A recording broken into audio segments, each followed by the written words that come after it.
You have been trying to lobby President Trump now to run for president since the 1980s. Is that correct? Yes. It's very simple. We're sitting in his office in 1988, and he said, wow, George Bush and Mike Dukakis, this is the best we can do? I mean, there has to be somebody better, somebody stronger, somebody who will put America first. And I said, well, there really is. I know somebody. He said, well, we got to get behind them. Who is it? And I said, it's you. And he said, and I quote, "You're out of your mind." I said, no. All right, ladies and gentlemen, we are joined today by someone who needs no introduction anywhere in the civilized world. Roger Stone, it is great to be with you. And, the month after this election must have felt really good, right? Because you've been through so much, and obviously, the vindication must feel great. But I want to actually start with a very interesting question. So you have been trying to lobby President Trump now to run for president since the 1980s. Is that correct? Yes. What was that original conversation like? And walk me through the original thought process. It's very simple. We're sitting in his office in 1988, and he said, wow, George Bush and Mike Dukakis, this is the best we can do? I mean, there has to be somebody better, somebody stronger, somebody who will put America first. And I said, well, there really is. I know somebody. He said, well, we got to get behind them. Who is it? And I said, it's you. And he said, and I quote, "You're out of your mind." I said, no, I'm not. I said, you have strong feelings about the fact that the strength of our military has been decimated, that we're being taken advantage in these trade deals, that our NATO allies are not paying their fair share. Right. You should run. So we took an experimental trip, an exploratory trip to New Hampshire. People there went crazy. I first saw the star power of Donald Trump in a political context. Then I tried to get him to run again in 2016. I tried to get him to run again in 2012. I tried to get him to run again in 2000 first, and then 2012, and then of course, lastly, 2016. He was personally ready. The country was ready, and he was ready. How did you see him come around through the years? Like, was the conversation different in, say, 1987 than 2004? Look, he experimented with the idea of running as an independent. He thought about running as the Reform Party candidate in 2000. He spent about $3 million investigating it. He ultimately decided that he would merely drain votes from the Democrat, probably elect Al Gore president, so he elected not to run. But by 2016, he'd finally reached the point where he couldn't stand seeing what was happening to the country. Right. He couldn't stand seeing the country being destroyed. He was deeply disappointed in Mitt Romney. He had endorsed Mitt Romney in 2012. He immediately regretted it. He found out that Mitt Romney is a spineless weasel who believes in nothing whatsoever other than the bad hair dye job that he has. And good riddance to him. Good riddance to Junis. The senator from Utah needs to go back to Massachusetts, where he lives.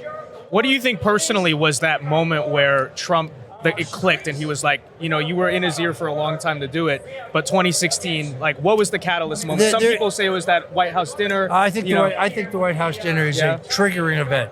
He was already thinking seriously about doing it, but he realized immediately that, let's be candid, Barack Obama is an asshole, and he needed to be publicly humiliated and exposed, and that's exactly what happened. Right. So I think he decided to run, and the rest is history. The establishment never saw him coming. They underrated his appeal. They underrated his determination. And he pulled off the greatest upset in American history. Now he's pulled off the greatest comeback in American political history. Well, you called it 40 years ago. And America is about to have a golden age of peace and prosperity and security and justice. We have a unique opportunity to remake America, to return it to what it was, the land of the free and the home of the brave. He's going to do that. Absolutely. Darren, love that. Yeah, and on the note of Trump's comeback, there are obviously some big, you could say, hurdles he faced in between that time, especially the attempted assassination on his life. I have a quick little fast facts here, and then I want to ask you your thoughts about it. So we had, the gunman who shot Trump. We had reports that he flew a drone over the rally site hours before the speech. Former Secret Service Director Kimberly Cheadle said that the sloped roof was not manned because of safety factors, the roof where Brooks shot Trump from. But she admitted there were Secret Service agents inside the same building, and we know that a cop confronted Crooks and ran away after all this stuff went on. Were they all just this stupid, or do you think there was something more at play here? No, it's not stupidity. It's not possible to have the federal, state, and local police all on different radio frequencies so they can't speak to each other. the Secret Service and the state and local police knew for 92 minutes there was a man inside the perimeter with a gun. He'd been seen with a rangefinder. Yet nobody informed the president's immediate detail, and he was not evacuated. We know that the government's counter sharpshooter had the man who they say shot at Trump and killed Corey Compantori in his sights, but rather than shooting him immediately, he waited until after he got off 8 shots. Why? So once Trump becomes president, they need to impanel a grand jury, and Cheadle and the acting CIA, the acting Secret Service director, and everybody else involved in both that and the attempt on Trump's life in West Palm Beach need to be examined. And if people broke the law and a larger conspiracy has been hidden, which is clear. We have a picture of Thomas, what's his name? Thomas Brooks? Yes, talking on the phone. This is really simple. Who is he talking to? Apple will not turn over his phone records. Really? Apple turned over my cell phone records, all my computer records, to Robert Mueller without a subpoena. So they too need to be investigated. Right. Yeah, it's a great point. And we've heard nothing about that assassination attempt since. Seems like everyone's just gone mum about it. So, sure. So, I think a lot of people have, and I know you've been around both, have drawn parallels between Trump and Reagan or Trump and Nixon. And in some ways, the establishment tried to sabotage Nixon, similar way they did to Trump. Trump also kind of pioneered a new political movement, you could say similar to Reagan.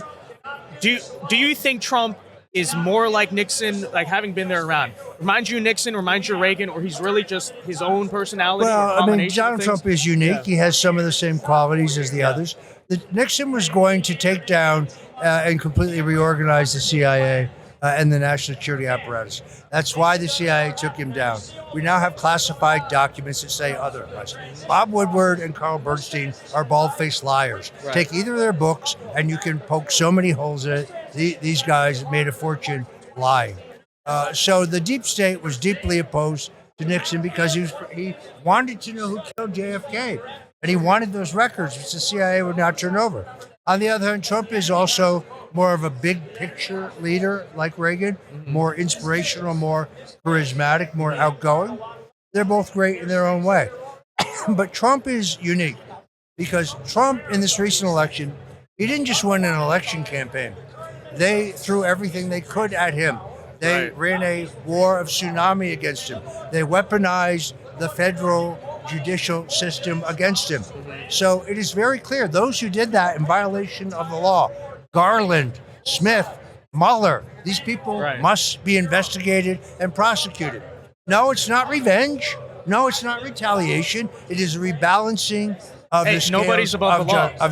Nobody's above the law, including you, Merrick Garland. Right now, Merrick Garland is begging Joe Biden for a blanket pardon. I guarantee it. Do you fear at all, in the coming administration, obviously, like you said, with Nixon, he wanted to find out what happened to JFK. He wanted to declassify it. Deep State went after him. We know the Deep State has thrown everything they can at Trump, but is there any last gasps you think they have that, like another trick they could throw out? Well, they certainly could try to assassinate him again. I think it's reasonable, and I think it's reasonable. I think it's unfortunately probably likely because they're like cornered rats. Christopher Wray will go to prison if we have a legitimate, rebalanced justice system. So like cornered rats, they will try again. This is something we have to pray about.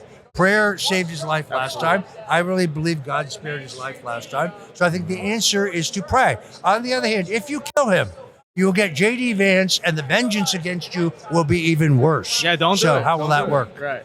Well, another one I had on that front. So we just talked about Reagan and Nixon.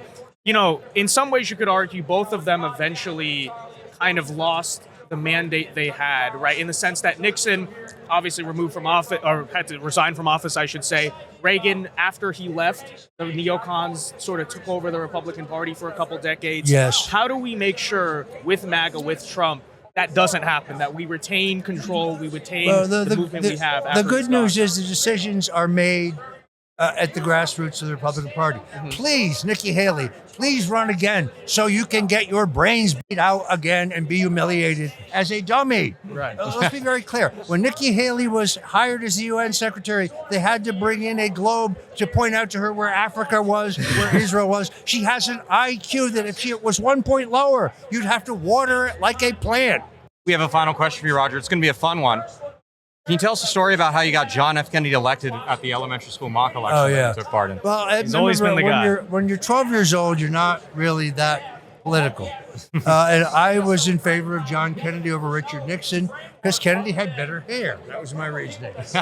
So they had this mock election. I lived in a Republican suburb, and I waited in line in the school lunch line. And as each kid got his lunch, I said, hey, if Nixon's elected, there's going to be school on Saturdays. Well, Kennedy won the mock election. So it's my first experience with disinformation, and of course, I never used it again since then. For sure. Well, what's next for Roger Stone? Look, I'm going to continue to do my daily show, which is the Stone Zone on Rumble every day at 8 o'clock p.m. It's rumble.com/Roger Stone. I'm going to continue to do my weekend radio show at 77 WABC in New York, which is syndicated nationwide, but you can listen to it at WABCradio.com. 3 hours of politics from 3 to 6 every Sunday afternoon. I'm going to continue to write a lively Substack. I'm going to continue to support individual candidates that I believe in. Who knows? I might even open a shelter for abandoned dogs. I'm not sure what. The sky's the limit. He's a true philanthropist. Love You are, for sure. Been around a long time. Roger Stone, thank you for joining Roger Stone, us. thanks so much And for best joining luck us to at you. Resist the Mainstream. Thank you. Appreciate it. Thank you. Appreciate Thank it. you.